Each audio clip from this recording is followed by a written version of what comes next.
Hey everybody, welcome to the Day 2 NFL Draft edition of the Next Pats podcast. Patriots, we're busy, so let's get right to it. Some very interesting picks in terms of what it means overall to the construction of the roster, both offensively and defensively, and the individuals they selected. Absolutely fascinating. Let's start where we have to start, right at the top, with Kyle Dugger of Lenoir-Rhyne. Yes, that's Division II Lenoir-Rhyne down there in Hickory, North Carolina. Everyone, acquaint yourselves with Lenoir-Rhyne and how to pronounce Lenoir-Rhyne, because we're going to be talking about Kyle Dugger for a long time, good or bad. And I'm going to be honest with you. I like the pick. And I can tell you what, the Patriots love the pick. We just got off the horn off of the internet, I guess you would say, more accurately, with Nick Caserio, who said the Patriots went into the second round with 3 names written down, and they felt like if they could get any of those 3 guys, they would be pretty happy.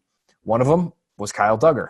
Another was Josh Uche. But before we get to Josh Uche, their second pick on day 2, let's talk about Kyle Dugger. Absolutely phenomenal, freaky athlete, physical specimen this guy is, even though he ended up at Division II. So you may be wondering, well, how, if he's so freaking impressive, did he end up there? Well, he's 170 pounds, 5'11". As a senior in high school, he had 0 FCS offers. He was a 0-star recruit, and he ends up getting some interest from Lenoir-Rhyne. They're the only school that offers him in Division II. He says, you know what? I'm going to bypass the JUCO route. I'm going to go straight to Division II, and I'm going to see what happens. He ends up gaining 50 pounds or thereabouts over the course of his college career. He's 24 years old now, so he's an older rookie. He's going to be an older rookie, but gained a ton of weight and became one of the most explosive athletes in this year's NFL draft class. Vertical jump up over 40 inches. He tested out as basically a 99th percentile athlete from the safety position at this year's Combine. He goes to the Senior Bowl before the Combine and performs really well. We had Jim Nagy on our podcast earlier this offseason. He brought up Dugger as a versatile option, right? When it comes to what the Patriots want in the draft, it's always about versatility. Well, with Dugger, you're going to get somebody who's 6'1", 215 pounds, who's going to be able to play in the box and is going to hit everything that moves. This guy loves the physical aspect of the game. That much is clear on his tape from the college game, where he looks like, in all honesty, guys, is Division II, being the kind of athlete that he is, playing against the kind of the athletes that he was playing at Lenoir-Rhyne.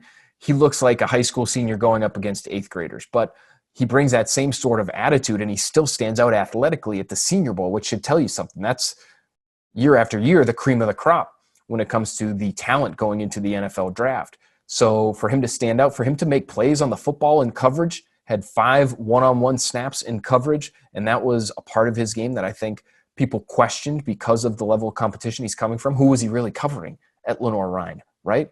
But at the Senior Bowl, 5 reps of one-on-one against good players. He gets his hands on the football 3 different times. He picks off 1 pass and he breaks up 2 others.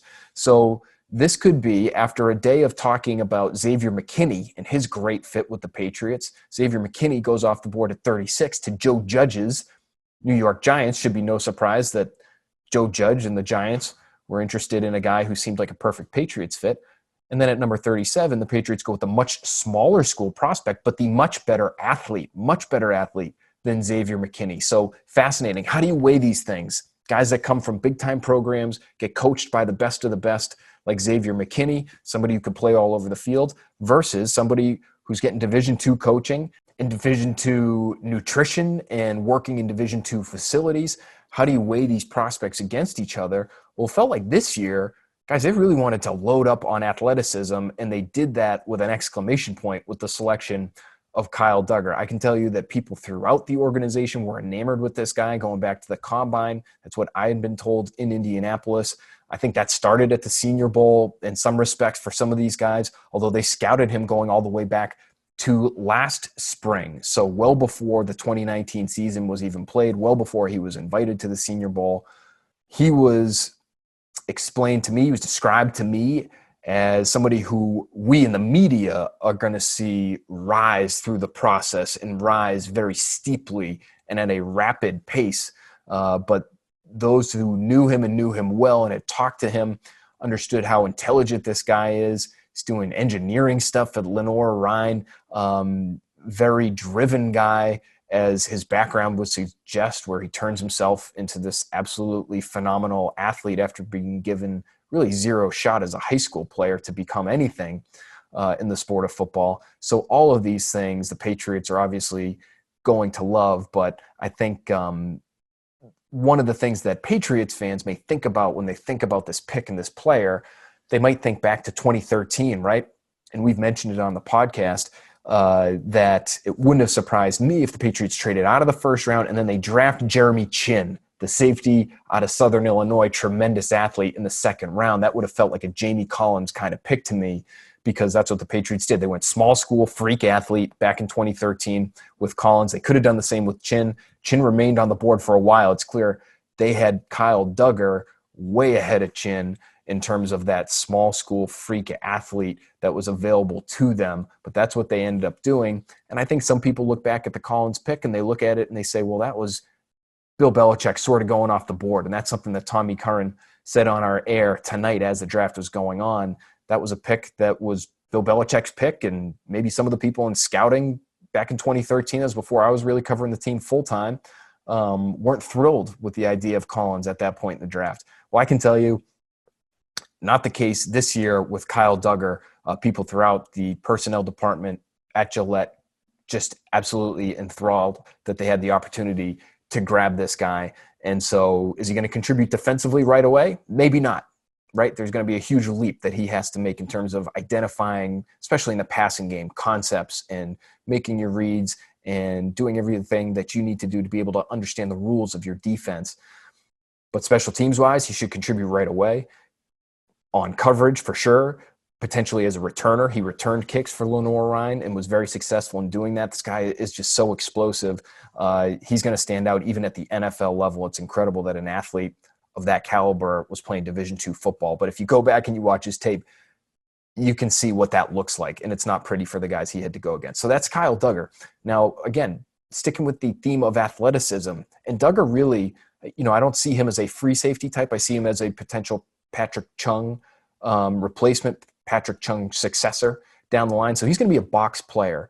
And it felt like they wanted to get more athletic in the box with their first two picks, because their next pick was Josh Uche out of Michigan. He was not able to test at the combine, tweaked his hamstring at the Senior Bowl, then retweaked it training this offseason. And then we obviously all know what happened with pro days getting wiped away and everything. So we don't have any numbers athletically for Josh Uche, but when you watch him play, the explosiveness is real. The quickness off the line of scrimmage is real. When you watch him against offensive tackles at the Senior Bowl, some of his one-on-one reps, absolutely mind-boggling just how low this guy can stay to the ground, how he can turn and get to the quarterback. He can also drop into coverage. He's an ideal, in my opinion, outside linebacker in a 3-4, especially as a sub guy, maybe early on. Maybe you put him in the Chase Winovich role that Chase Winovich had in 2019. Maybe that's his role as a rookie, where he's really just playing on passing downs and he's playing a lot in the kicking game. I could see maybe Winovich taking more of a regular role if the Patriots feel comfortable with that now that Kyle Van Noy is gone, and then Uche kind of sliding in to that Winovich role. Obviously, those guys were teammates at Michigan, so they have some background there. They understand what kind of worker Uche is because of the insight that they would have gotten from Winovich. Ben McDaniels, Josh McDaniels' brother, is a coach at Michigan, so they understand who he is off the field, how he works. And when you watch his tape, even though he wasn't used all that often at Michigan, it's shocking he wasn't used more than the number of snaps that he ended up playing for that defense in Michigan, but incredibly productive in the snaps he was given. And again, another Senior Bowl participant coming into this draft, guys. Over the course of the last 5 years, 25 Senior Bowl rookies made it onto the Patriots roster. So their first two picks in this year's draft, both Senior Bowl guys. And here's what Senior Bowl Executive Director Jim Nagy, again, former Patriots scout, we've had him on the podcast multiple times now, but he had incredibly high praise for Uche. He felt like he should be getting first-round consideration. And it sounds like maybe the Patriots felt the same way if he was one of only 3 names that they were going for in the second round. But here's what Jim Nagy had to say on the Next Pats podcast earlier this offseason about just how impressive Josh Uche was. He had a great Senior Bowl week. I actually thought he was the best defensive player in our game outside of Javon Kinlaw. who I think will be a top 10 pick. Uche's like the guy in this draft that I don't understand isn't being talked about more as even a mid-first round pick. I think he's super talented. I think Winovich, I think they said he had 5.5 sacks last year and over 600 snaps. And Uche this year had 8.5 in just over 400. Wow. So if you just look in terms of productivity, Josh Uche really has it. He's one of those guys that you can rush him from all over. He can get through cracks.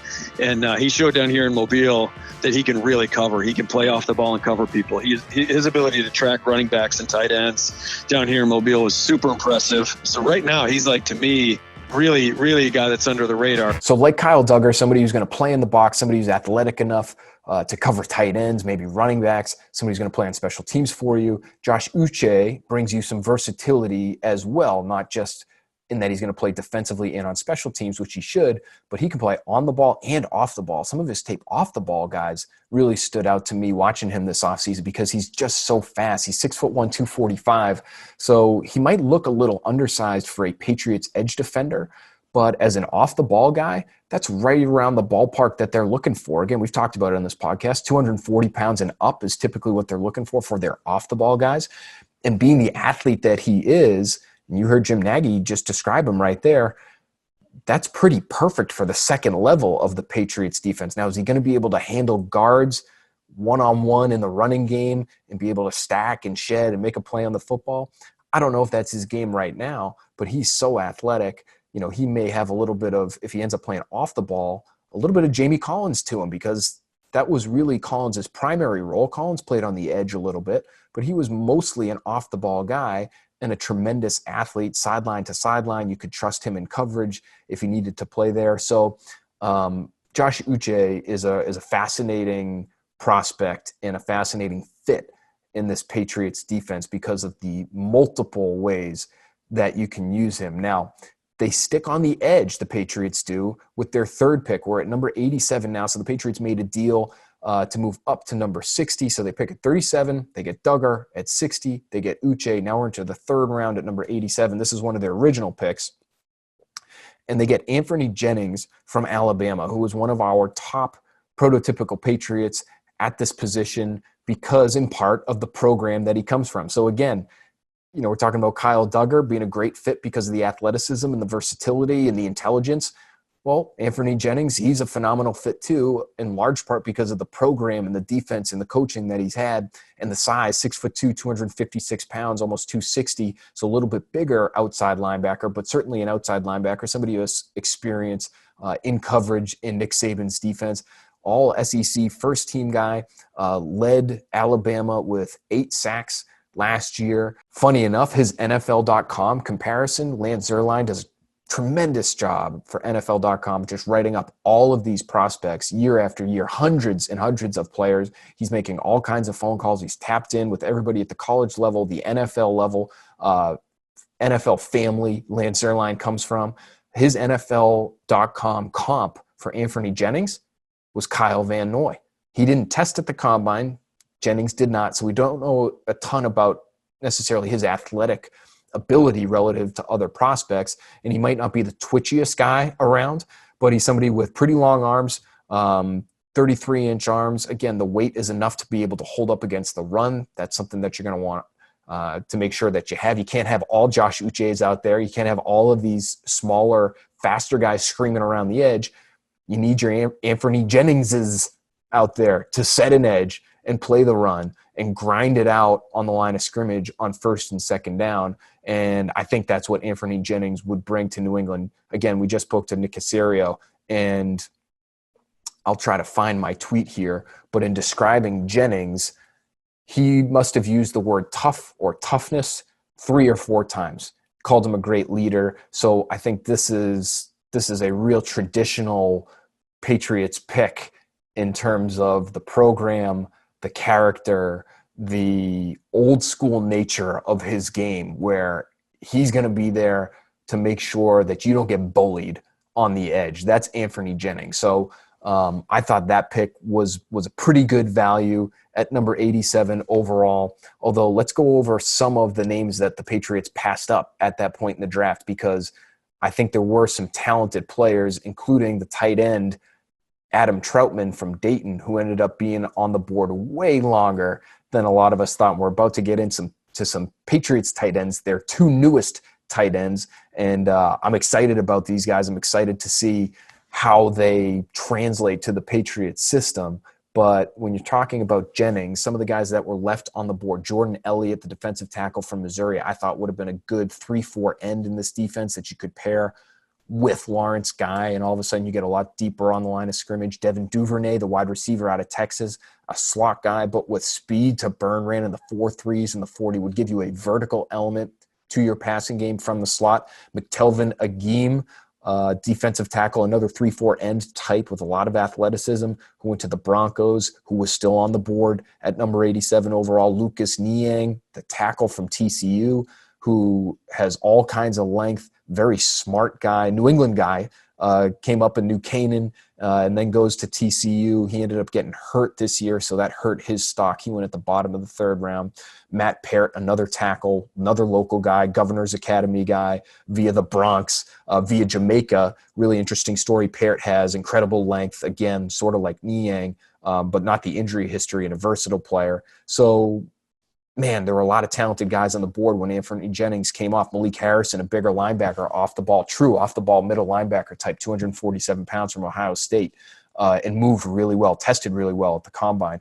All of these guys I would have thought would have been a little bit higher on the board than Jennings, simply because Jennings is not going to wow anyone with his athleticism. But again, you have that Kyle Van Noy comp, that versatility to play the pass and the run coming from Alabama. Should come as no surprise that they invest in Anfernee Jennings. Now on to the tight ends. Devin Asiasi, we have talked about him a bit on this podcast because I doubled up on tight ends on one of my mock drafts early on, where they went with Cole Kmet in the 2nd round and then Devin Asiasi in the 4th round, sort of similar to 2010. Where obviously they took a 2nd round tight end who worked out pretty well and a 4th round tight end in Aaron Hernandez. But Devin Asiasi, from the people that I've spoken to, have studied this tight end class really closely, NFL guys, tight ends coaches, scouts. Asiasi has been described to me as maybe the most NFL-ready blocker at that position right now because of the effort he puts into it, because of his size. He's 6'3", so not the tallest guy in the world, not the longest guy in the world, but good leverage on the line of scrimmage, and 260 pounds. And he knows how to move it because he ran a 4.7 40. That's pretty explosive at that weight for Devin Asiasi. Somebody who's going to be able to stress defenses up the seam, who's going to stress defenses with the ball in his hands after the catch. And I go back to the scouting reports that were provided to us by Daniel Jeremiah, the offensive ones when you're looking at tight ends. One of the things that Belichick highlights multiple times is he says, he wants a receiver. He doesn't want an offensive lineman and a tight end number on his team. He wants these guys to be able to catch, which Asiasi certainly can do. But he says a good marker of a good tight end is what they do after the catch. And Asiasi, to me, is pretty dynamic when you watch some of his tape. Does not go down easy, always fighting through contact. We've seen him hurdle guys on his tape at UCLA, and he really only had 1 year of production, played behind somebody by the name of Caleb Wilson previously for Chip Kelly's offense, and then really had a chance to flourish in 2019. I've been told there are some off-the-field concerns with Asiasi. I don't believe they're all that significant. I'll tell you why. Number one, he was suspended by Chip Kelly going into the 2018 season.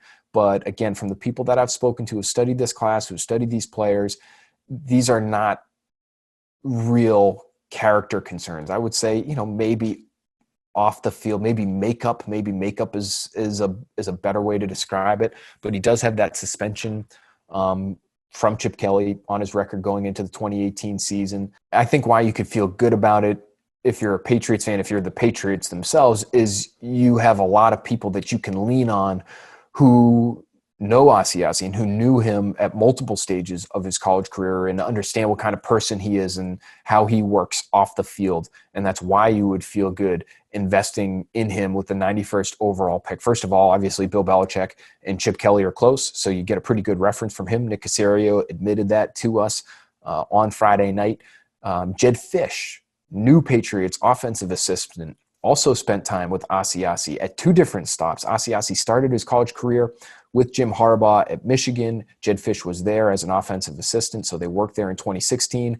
Asiasi transfers after that season. He sits out 2017, but he's at UCLA for that year. Jedd Fisch spends 2017 at UCLA with Chip Kelly. And so there's a connection there, and there's another person there that the Patriots can lean on in terms of, okay, what are we getting from this player in terms of his character? What are we getting in terms of his work ethic? I think that's why the Patriots probably feel pretty good in what they got in Asiasi, a player who, based on the talent alone, probably should have gone a little bit higher. And had he had multiple years of production, maybe if he doesn't have that suspension on his record, maybe you end up seeing him go at the top of the third round, or maybe even sneaking into the second, given how weak, in all honesty, the depth at this position, the tight end position, is in this year's class. So he could end up being a steal, Devin Asiasi out of UCLA. And then their last pick of the day on Friday, Dalton Keene from Virginia Tech. We were on air live as the Patriots are making this pick. They traded up into the very back end of the third round. They had a lot of day 3 picks. They didn't want to use them all, so they packaged some together. They get into the back end of round 3, and they take Dalton Keene from Virginia Tech, and my face lit up. Ask our guy Tommy Giles. He was I think a little bit disturbed that I knew as much about Keene as I do, but guys, he's an interesting prospect, and I know I've talked about him on the podcast here before. He checks just about every single box you could want when it comes to this position.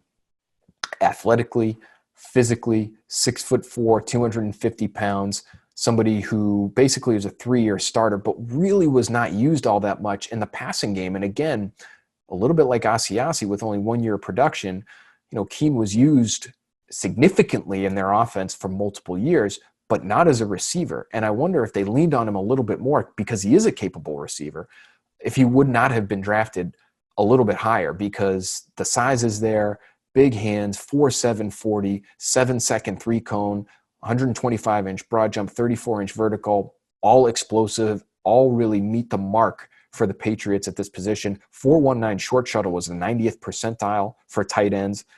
Pretty remarkable. Attitude, I think, again, from everything I've been told about this guy, tailor-made for New England. I had one tight ends coach tell me he's, quote, a hardworking, tough, no regard for his health type of guy. And I can expand on that a little bit, because this particular tight ends coach, got excited talking about this particular player because he just loves his style. Is he a little bit stiff? Yeah, he might be. Is he going to be George Kittle? No, I don't think so.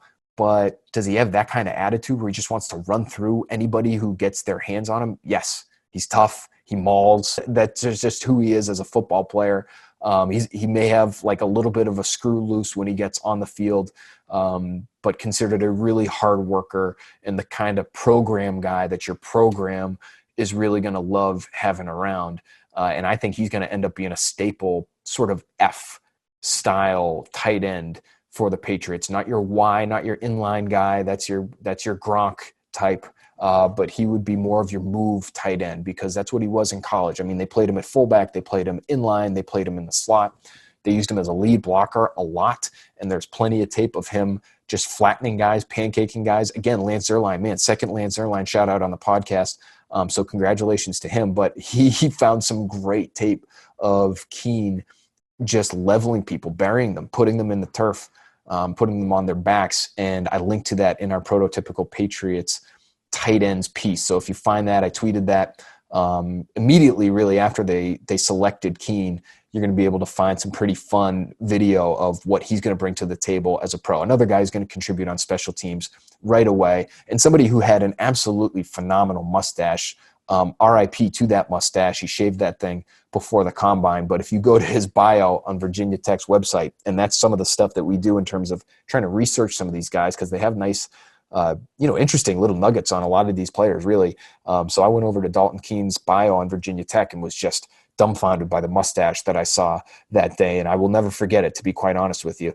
And we'll see if he brings that back in New England now that he's up in the Northeast and dealing with the elements up here. So that's your haul for the New England Patriots. They end up with Kyle Dugger in the second round. Josh Uche follows that up, another second-round player, two of the guys that they had at the top of their list for wants going into Friday. Then in the third round, you end up with Anfernee Jennings, just a solid edge defender from Alabama, and you get the two tight ends, Devin Asiasi from UCLA and Dalton Keene from Virginia Tech in the back end of the third round. It's an interesting haul for the Patriots. They're doubling up at positions there. I think the biggest takeaway for me is just how athletic they're trying to get up front, because again, I consider Kyle Duggar almost an front seven, quote unquote front seven type of player, where you're playing in nickel, you're playing in dime. Somebody like Kyle Duggar, who's as big as he is and who's as aggressive as he is moving forward, is going to be a factor in the run game. And so when you're playing the Tennessee Titans, when you're playing the Baltimore Ravens, when you're looking at the landscape in the AFC and just how important the running game is to these teams, I think having athletes that can move with the athletes on the other side, especially if it's somebody like Lamar Jackson, I wouldn't be surprised if Bill Belichick and Nick Caserio just have it in their minds.